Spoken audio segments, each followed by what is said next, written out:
when I thought I was out, they pull me back in. That's right, you heard me. Pulled right back into the swing of things. I'm here in Ohio. I just started a brand new travel contract.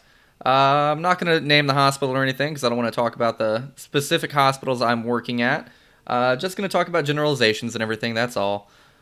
But, hi, listeners. Welcome to another week's episode of the Mursenary podcast. This is your host, Nurse Rick, and Nurse Rick is about to enter into full-time employment once again. So, I'm on a contract, and this episode is going to be really just about kind of some of the ins and outs that I faced and, talking generally about things that other travel nurses face when doing one of these contracts. So it's not going to be educational about healthcare topics. It's just going to give you a brief insight into the world of travel nursing. To get a contract, you have to go through a travel agency. I'm sure there are some nurses that know how to kind of make their own contracts and, company. There are nurses that have absolutely done it before. Lets you make more money, lets you be way more in control of your own schedule and everything, gives you a lot of freedom as a travel nurse. There are couples that travel around as a travel nursing pair, husband, wife, friends, and they, engage in contracts through the same company. Me, personally, I've traveled with friends before, and it was a good time, but on this contract, I'm riding solo. So, let's talk about what it took to get here. Aside from the nursing school and the degree, it takes having some experience in hospital care. So, I've been in the hospital caring for patients for about 5 years at this point, 6 years. I've been in a couple different specialties. I did behavioral health for a little while, but mostly it's PCU step-down unit stuff. So very sick patients, sometimes not very sick patients, but those are the ones that generally have been there and, are doing better and are about to discharge. But aside from the experience, I got on with a staffing agency. I won't name the staffing agency because I don't want to name drop any particular companies or hospitals in my podcast. But I'm on with a travel agency. So, let's talk about that. I get to scroll through and look at all these contracts that are available all around the country. From Alaska to California to New York, I get to see absolutely everything. And I get to find one that kind of fits my criteria, my personalized criteria that I've made from experience. One of which being I really don't want to go to a hospital that does not use Epic. Epic is a electronic health record charting system, and honestly, if I've used other ones before like Cerner, and in my personal opinion, it's like if I go to Cerner, I've just traded in a Porsche for a '86 Honda Civic. Not a great trade. I like using Epic. That's one of my criteria for going to a contract. It's very efficient, very user-friendly. It carries on past the bedside hospital very well. They have MyChart Bedside, which lets patients view their lab results in real time, view their notes in real time that providers and caretakers are putting in. Well, maybe not exact real time. It depends. We have to mark the stuff for them to be able to see sometimes. But it makes people very involved in their care, which I absolutely love. Because I think as a patient, you should absolutely be involved in your care to the utmost degree that you can be with decision making, with results coming back, so that way you can talk to your providers and get the best care that's possible for you. So that's pretty much my criteria for the contract. Also, safe staffing ratios. Now, there are absolutely nurses that I'll refer to as emergency travelers. They're nurses that go to hospitals on very short notice. Let's say that an entire nursing staff goes on strike, and they say they're going to be on strike for 2 weeks. It's kind of like literally a mercenary, like the old school, like, I'll take a contract to go wipe out this castle for you, except it's, instead of wiping out the castle, I'm going to go save everyone in the castle. It's pretty cool. There's contracts sometimes that pop up, and this hospital will be like, hey, we will give you $6,000 or $7,000 a week for 2 weeks to come out here and take care of patients while our staff nurses are on strike. Those kind of travelers are incredibly ballsy because they're going into what they know is going to be short staff scenarios, make a lot of money, be away from family, and then go home after the end of 2 weeks when strikes are over, nursing union, if they have that at their hospital, has come to agreement with management and everything. Those are one type of travel nurses. Other types of travel nurses are going to include the ones that like to go for life experiences. There are these things that travel nurses refer to as destination contracts. So let's say you're a travel nurse and you would just really love to go to San Diego just to experience California, and you live in the Midwest or you live on the East Coast and you're like, I just want to go see how the other side lives. You can find contracts in San Diego and stay there for 3 months. You get travel stipends.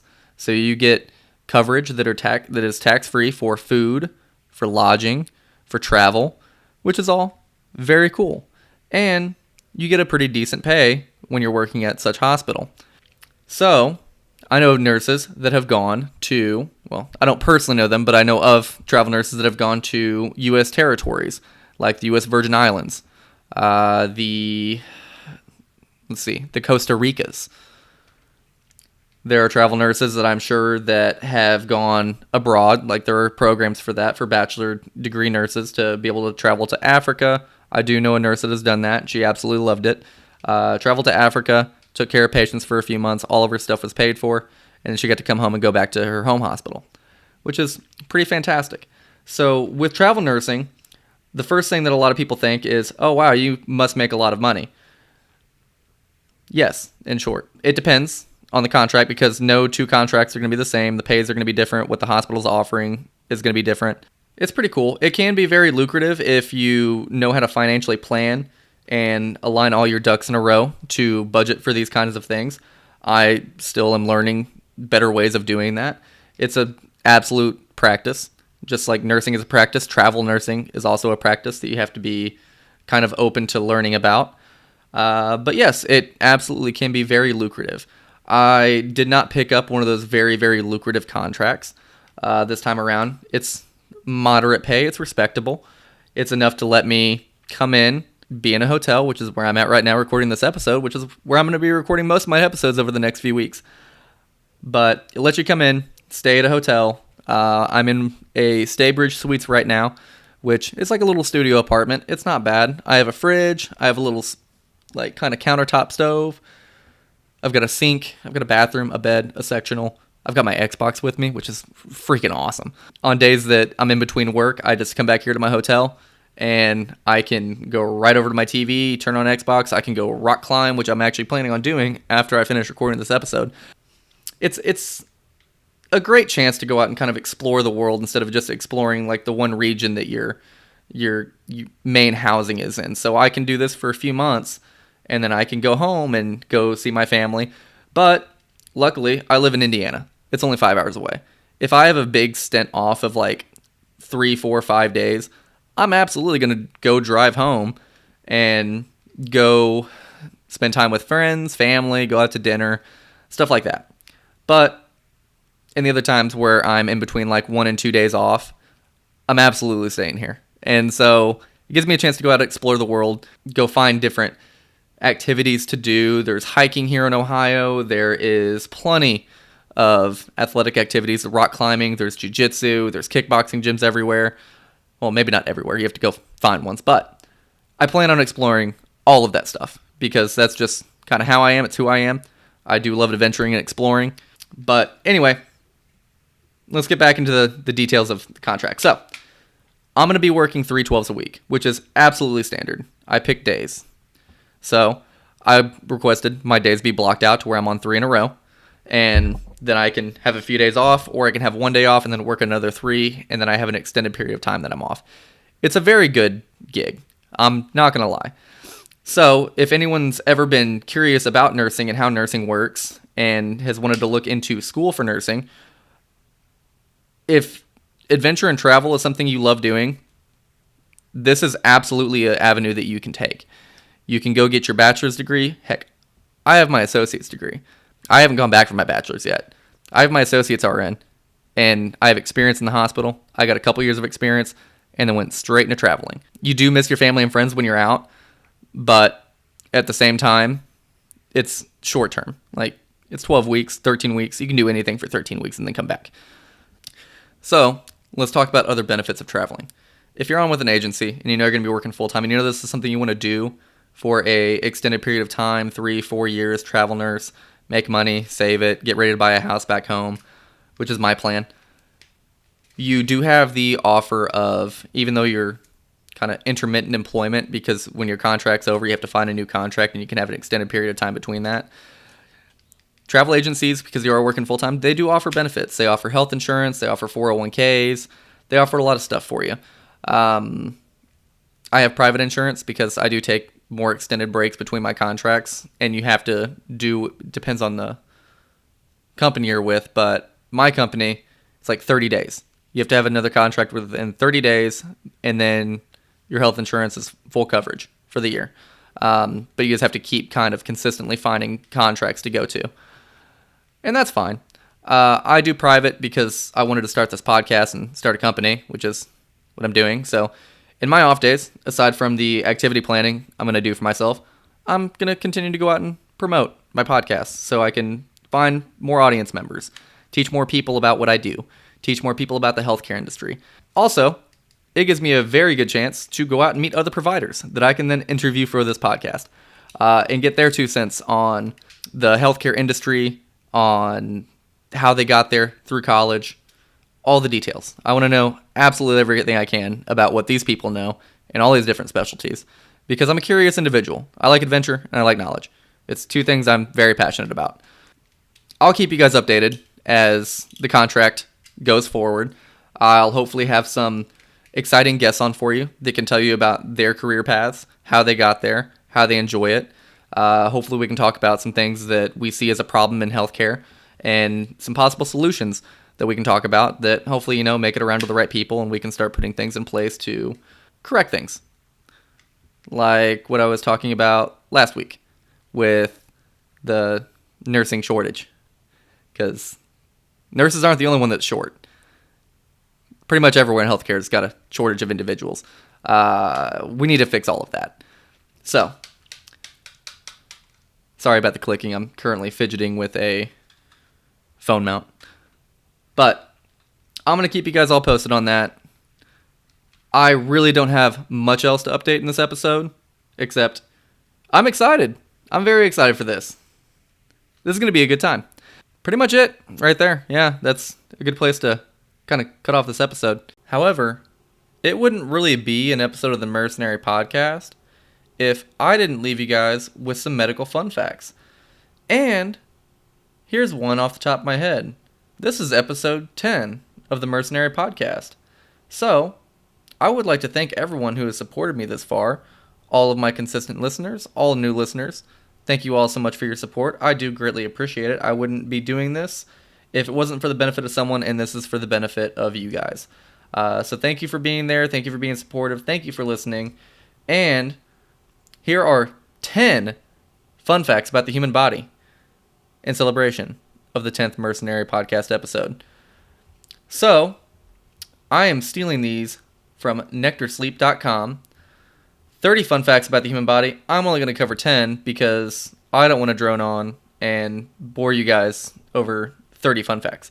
So, number 1, you tend to blink your eyes about 20 times a minute, which equals 10 million times a year. Number 2, while your height stops growing after one hits puberty, your ears and nose are constantly lengthening, and gravity is to blame for this phenomenon. Also, for the men out there listening to this, we know something else that gravity plays a role in as we age. And women too. They're very body-specific parts. I won't mention them specifically, but you know what I'm talking about.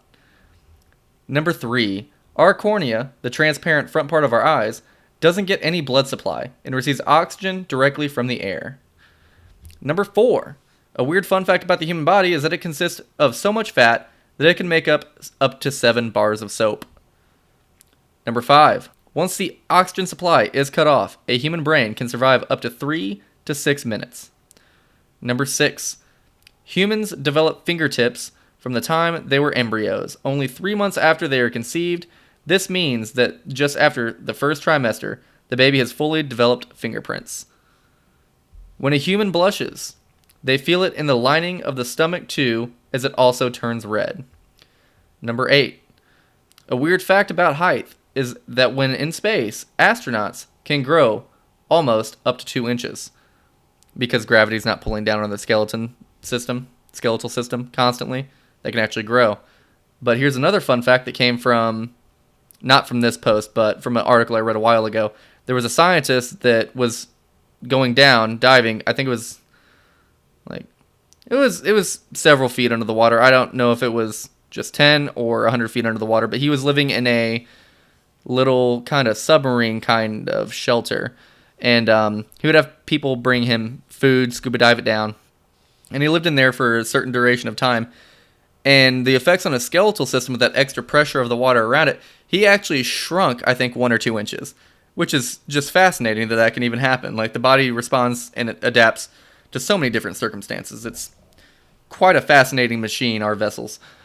Number 9, there are tumors known as teratomas, which can grow their own teeth and hair. Ew. Number 10, your heart can sync to the rhythm when you listen to music. That's actually pretty fascinating. That's quite beautiful. Your heart can sync to the rhythm when you listen to music. Also assuming that you're probably going to dance to it if your heart's syncing to it. My dancing is horrible. I never try to do that. But anyway, that's going to do it for our Mercenary Fun Facts for this week. That's going to do it for episode 10 of the Mursenary Podcast. Again, thank you all so much for listening and for supporting. Go check out themursenary.com. That is back up and running. It is fully functional. I just need to go update it and everything. And also, if you would like, check out themercenaryshop.com. And if you're a healthcare provider, cop you some merch. If you're not a healthcare provider, I will be introducing some more lines that are just kind of health specific, not necessarily for a specific discipline with a degree or license. It'll just be kind of for everyone to be able to wear and be proud of being healthy. Check out the Facebook, the Instagram, the Twitters, X. Check out YouTube, check out Rumble. Stay tuned, stay following, and I will see you beautiful people in the next, well, I won't see you beautiful people, but I will titillate your ears with fascinating knowledge in the next episode. Thank you all so much for listening, and have a wonderful rest of your week.